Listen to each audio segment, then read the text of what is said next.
Buenos días, Bitcoiners. Bienvenidos a más Bitcoin para Pobres. Hablando con siempre de Bitcoin, criptoactivos, tecnología y el futuro. Bitcoin para Pobres también sus libros disponibles en Amazon. Si lo doy gratis en PDF, lo veis aquí abajo en los comentarios. Aquí no se da consejo financiero, sino educación y entretenimiento. Bueno, a ver lo que está pasando. Feliz Navidad a todos. 25 de diciembre, el turrón y la sidra. Estamos en avaricia 73 y el precio ha caído un poquito desde ayer. 43.300 más o menos. Bueno, vamos a ver una serie de noticias. Este es los gráficos de Rational Root, que suelen ser muy buenos, pero en este ha sido demasiado ambicioso y está esto lleno de rayas y es muy difícil interpretar nada aquí. Pero bueno, básicamente lo que viene a decir es que en el primer halving el precio de Bitcoin se disparó, segundo halving el precio de Bitcoin se disparó, tercer halving se disparó y ahora nos viene la aprobación de los ETFs, que va a ser el 10 de enero, y después nos viene el halving. O sea, esto no había pasado nunca antes. Nunca habíamos tenido una inyección importante de dinero institucional. Aquí pueden caer muchos billones. Y todo esto podría ocurrir bastante antes del halving. Entonces, nos podríamos ir al halving con precios de 100.000, 200.000. Después de cada halving se suele multiplicar por 5 o por 10. O sea que echad cuenta vosotros. Pero que a mí me sorprendería no ver precios muy estratosféricos durante el 2024. Salvo que ocurra alguna hecatombe que nadie ha sido capaz de predecir hasta ahora. Pero bueno, estos son los precios de Bitcoin en Nochebuena. En 2013 valía $666. Luego cayó, cada 4 años tenemos un año malo, cayó a la mitad, 323, luego empezó a recuperar, 2015, 455, de ahí se nos fue a 899 y de ahí se nos fue a 13.000. O sea, del 16 al 17, 13.000. Tela. De nuevo cayó, el año malo fue el 18, uno de cada 4 es malo. El 14, el 18 y el 22 han sido años muy malos. De 4.000 recuperó a 7.000, se nos fue a 23, que no está mal tampoco, multiplicar por 3 aquí, y luego multiplicar por 2. O sea, fijaros que están multiplicando por 6, ¿no? Pues eso, el año malo fue el 2022, se fue a 16, fue mucho más abajo, pero también fue por el tema del COVID y demás, ¿no? No, pero eso fue antes. Fue a 16 el año pasado. Y ahora estamos en 43. O sea, que sí, que es volátil, vale. Que es impredecible. No, esto me parece a mí que es un patrón bastante predecible. O sea, va a seguir subiendo en el 24, en el 25 y en el 26 y el 27 va a caer. O el 26 va a caer. El 27 va a ser un año de recuperación antes del próximo halving. O sea, esto si sigue el patrón hasta ahora, lo que pasa es que ese patrón se puede ver alterado por la entrada del dinero institucional de los ETFs, ¿no? Bueno, espera, había otra cosita más. Y el retorno de Bitcoin, el que tiene Bitcoin durante un año, o sea, que compró justo hace un año, ha ganado ya un 161%. Si lo compraste hace 3 años, un 362%. Hace 4, un 289%. Hace 5, un 593%. Y hace 10 años, un 1.000.000%. O sea, estos retornos de inversión no los proporciona ningún activo, ni los ha proporcionado ningún activo nunca. Ni Amazon, ni Google, ni el oro. Nadie, nunca. Ni la vivienda, nada. No, nada es comparable a Bitcoin. Y todo indica que va a seguir así e incluso aumentar la tasa de retorno. Y bueno, el Financial Times, que ha sido un duro atacante de Bitcoin, ahora está rectificando, ahora está diciendo exactamente lo contrario de lo que decía hace un año. O sea, a Bitcoin se le ha atacado porque se supone que consume mucha energía y produce mucho CO2 y contamina. Y ahora están escribiendo un artículo diciendo que en el fondo Bitcoin pues tiene credenciales ESG. Las credenciales ESG es esta política que promueve un poco el Fondo Monetario Internacional, el Banco Mundial, la Unión Europea, Estados Unidos, que es invertir o promocionar inversiones en activos, en compañías que sean ecológicas, socialmente beneficiosas y de governance. Governance es pues, que en países donde no haya dictaduras, donde se respeten los derechos humanos, ¿no? Entonces, claro, esto suena muy bien, lo de ESG. Lo que pasa es que al final, ¿quién decide esto? Esto se utiliza como una herramienta de manipulación para decir, pues invertir en, por ejemplo, la energía nuclear no la recomendaban hace 2 años, porque decían que no era ESG. Y ahora han cambiado de opinión y ahora sí es ESG. O sea, esto es un poquito, ellos utilizan la excusa del ESG para beneficiar a aquellos activos y empresas y países que les convienen. Entonces, esto es una estafa, básicamente. Pero bueno, ahora resulta que Bitcoin sí es ESG, porque, como he dicho muchas veces, pues más del 54% de la minería, de la energía, viene de fuentes renovables, reduce la emisión de metano, aprovecha la energía que se perdería porque se produce en exceso, etcétera, etcétera, ¿no? O sea que ahora, pues el Financial Times está cambiando de opinión en cuanto a eso y en cuanto a otras cosas, ¿no? Ahora, por ejemplo, ya habla de que Bitcoin no es lo mismo que cripto y que Bitcoin está despegando en precio mientras que la mayoría de las cripto todavía no han despegado, ¿no? Y ya empezando a diferenciar, cosa que es muy correcta, por cierto, Bitcoin no es cripto. Se ha ido la luz. Bueno, seguiremos, no sé si va a afectar esto a la grabación, pero ya ha vuelto. Nada. Estamos aquí en un país donde no se garantiza el suministro de forma constante. Vale, ya se ha vuelto a ir la luz. Vale, bueno, yo sigo. Y he vuelto. El tema del que os quería hablar hoy es el tema de la vivienda, ¿no? Ya os he hecho varios vídeos sobre la vivienda y por qué creo que la vivienda no es una buena inversión. Podéis verlos de nuevo si queréis o si no lo habéis visto. Pero este es una propuesta de ley, estas bills o act que producen los senadores de Estados Unidos y que básicamente intentan presionar al gobierno y que se aprueben ciertas medidas para beneficiar a ciertos colectivos, ¿no? En concreto, el tema de la vivienda, como os he dicho muchas veces, la vivienda se ha financializado.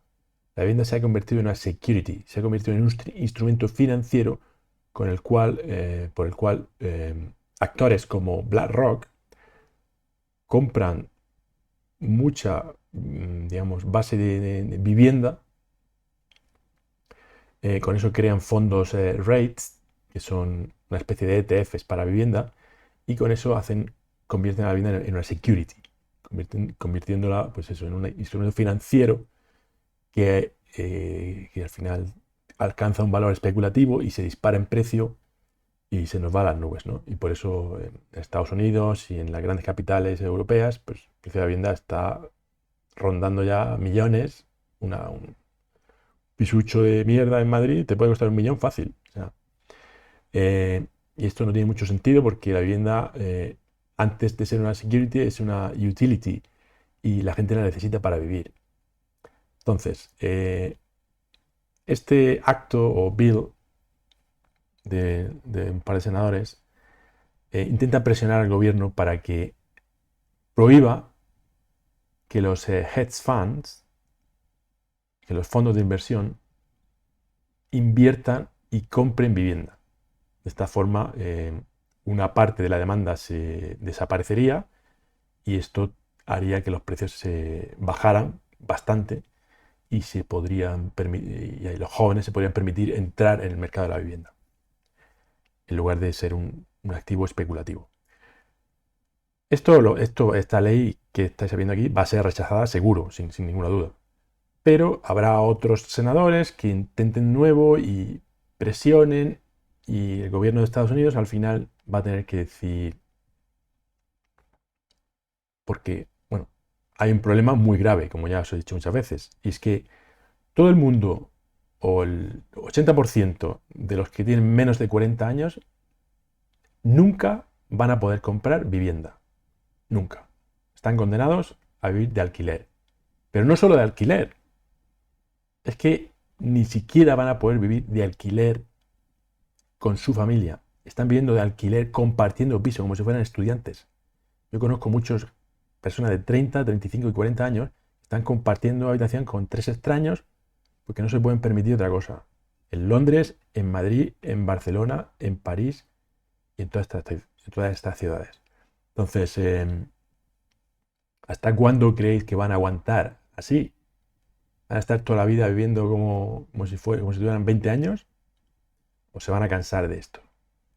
Eh, no hay muchas opciones, no hay muchas soluciones. O sea, y una de ellas pasaría porque tomar una medida populista por parte de los gobiernos, y la medida populista sería, por ejemplo, decir, la vivienda no es una inversión y vamos a castigar duramente al que utilice la vivienda como inversión. Esto quiere decir que el que tenga 2 casas, una la va a tener que vender porque le van a subir muchísimo el IBI, le van a penalizar de muchas maneras, le van a obligar a alquilar con precios muy bajos, sin garantías de que el que se meta se convierta en un ocupa o lo que sea. Eso por un lado. Y por otra parte van a presionar a los fondos de inversión a que no inviertan en viviendas y que no crean fondos, y prohibir los fondos REITs, que es una forma indirecta de invertir en vivienda, donde el activo subyacente son viviendas, pero es una security, está en capa 2 y aquí tú estás comprando y vendiendo papeles que dicen que hay viviendas por ahí, ¿no? Entonces, ¿hasta cuándo van a aguantar los millennials, la generación Z y todos los que vienen detrás, viviendo de alquiler, viviendo con sus padres, viviendo en situaciones infrahumanas casi? ¿Hasta cuándo van a aguantar? ¿Y hasta cuándo va, por ejemplo, un gobierno que quiera ganar las elecciones, dice de forma creíble, porque claro, prometerse es muy fácil prometer, pero un gobierno que quiera ganar las elecciones de forma creíble y que luego lo cumpla, podría decir, vamos a prohibir la vivienda como inversión. ¡Boom! Hunden los precios al 50% y eso ya no se recupera nunca. Porque tampoco hay una superdemanda demográfica como la había en los 60, en los 70, en los 80. Ahora mismo la demografía es negativa, o sea, las viviendas se mantienen de precio porque es una inversión. No están naciendo niños ni en España, ni en Italia, ni en Francia, ni en Inglaterra, ni en Estados Unidos. Y sí, vienen muchos inmigrantes, pero los inmigrantes compran otro tipo de vivienda que tú no compras. O sea, cuando tú vendas tu casa, si tienes, o cuando tú estás compitiendo con otros para comprar una casa, nunca estás compitiendo con el inmigrante magrebí. Esos van a zonas muy marginales donde los precios son mucho más baratos, etc. Entonces, la vivienda ya de por sí no es una buena inversión. Imaginaros si ahora baja un 50% y penalizan duramente a los inversores, ya sean pequeños o grandes. Una reflexión que os dejo ahí para la cena navideña. Para el cuñado ese que dice, no, no, es mejor comprar vivienda que comprar Bitcoin. Y bueno, y esto es un recordatorio de lo que se nos viene encima. Ahora mismo la recompensa por bloque son 6,25 Bitcoin. Dentro de 3 meses van a ser 3,125 Bitcoin. En el 2028 va a ser 1,5, 2032 0,78. O sea, en menos de 10 años, o sea, en 8 años, la recompensa por bloque va a ser menos de un Bitcoin. ¿Mm? Tener en cuenta eso. Menos de un Bitcoin. Eso quiere decir que el precio de un Bitcoin va a tener que ser 30, 100 veces más alto del que es ahora en dólares para que les compense a los mineros seguir minando. Y eso va a ocurrir, sin duda. Y bueno, pues eso, en la cena de Navidad, pues vas a llegar tú allí, en la comida de Navidad, perdón, de hoy, Vas a llegar y te dice, hombre, por fin llegó nuestro pequeño inversor cripto. Enséñanos cómo va eso de los Bitcoin. Esto se lo copiaba Adrián Treviño, que es un OG. Y lo que solo tenéis que responder es lo siguiente. Cuando se hagan esa pregunta así con sorna, ¿no? Y con sarcasmo, ¿sí? Pues, pues le vais a tener que decir, el cuñado os va a decir, no hay ninguna razón para comprar Bitcoin, es simplemente un activo especulativo. Entonces le diréis, hombre, hubo un tío que hace 12 años compró Bitcoin, perdón, compró 2 pizzas pagando con Bitcoin. O sea, que la utiliza como dinero por primera vez. Luego Julian Assange le castigaron duramente por decir la verdad y le cerraron las cuentas del banco. Entonces, la única forma que tenía de sobrevivir era con donaciones que recibían en Bitcoin y que no se podían prohibir. Hay mucha gente inmigrante que viene de países en vías de desarrollo que envía dinero a casa a través de Western Union y le cobran un 10 o un 15% de comisiones. Si lo envías con la red Lightning de Bitcoin, prácticamente 0% de comisiones. Y encima el dinero va directamente a tus familiares, sin intermediarios, sin permiso, sin censura. Hay gente que vive en países como Zimbabue, como Venezuela, como Argentina, que tienen una inflación muy alta, hiperinflación o inflación muy alta. Y se pueden defender de esa inflación invirtiendo en un activo deflacionario, con el cual los precios no suben, sino que bajan.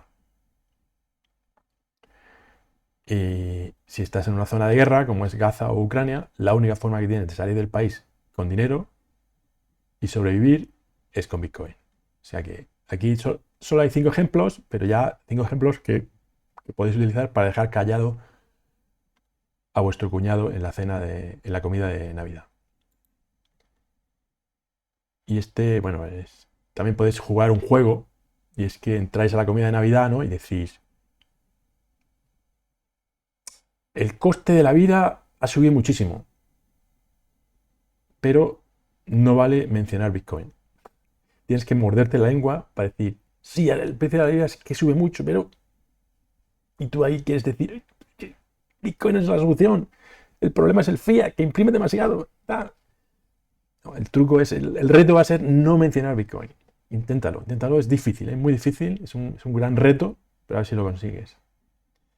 Y bueno, la adivinanza de ayer, pues si A más A es B, eso está basado en que la letra A es la primera, por tanto A valdría 1, y B es la segunda, valdría 2, D valdría 4 y E valdría 5. Entonces si sumas 2 más 4 más 5 da 11, y la letra 11 es la K. ¿Habéis acertado unos cuantos?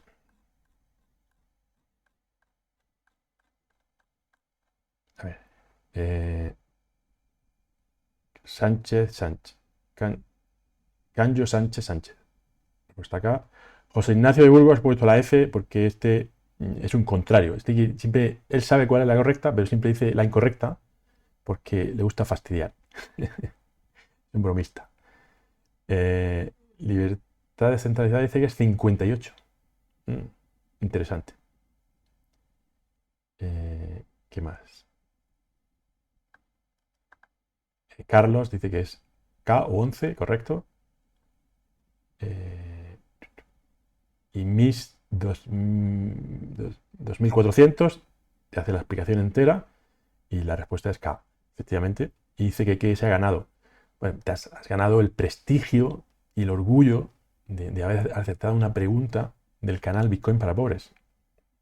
No vamos a contaminar eso ahora con un premio monetario. Así que enhorabuena y disfruta ese orgullo de haber ganado. Y la pregunta de hoy. Si multiplicas dos números y te da 96 y los sumas y te da 20, ¿cuáles son esos números?